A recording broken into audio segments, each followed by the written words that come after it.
Dès que tu commences à avoir plusieurs propriétés, c'est pas juste en analyse et c'est terminé, ça prend beaucoup plus d'étapes que ça. Moi, c'est Jenny, ta conseillère hypothécaire pour les 25 prochaines années. Donc, pour chaque propriété que tu as au bilan, donc, on va vraiment analyser chaque propriété. Souvent, on va prendre 50% du revenu, pas de taxes, pas de chauffage, ou un autre prêteur peut regarder 80% des revenus et on regarde tous les taxes, tous les chauffages. Donc, pour chaque bâtiment, donc on va regarder est-ce que c'est positif ou négatif et en fonction du montant, ça va avoir un impact sur ton revenu à toi.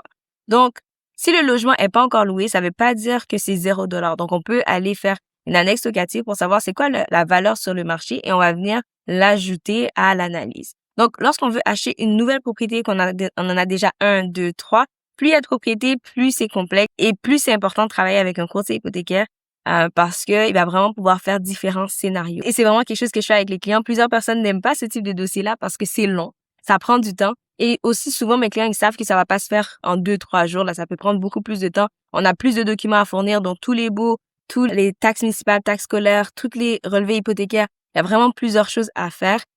Mais c'est vraiment des dossiers que j'aime. Je pense que c'est mon côté plus analytique qui me permet d'aimer ce genre de dossiers-là. Mais c'est pour ça que quand on commence avec un conseiller hypothécaire pour une propriété, ben là, tu sais que tu as quelqu'un avec qui travailler pour la deuxième, la troisième, la quatrième et vraiment pour tout ton parc immobilier. Donc, si tu te cherches une courtière hypothécaire, envoie-moi un message à ce numéro de téléphone-là. Que tu aies 1, 2, 3, 10, 15 propriétés dans ton portefeuille, il n'y a pas de problème, on regarde ça ensemble.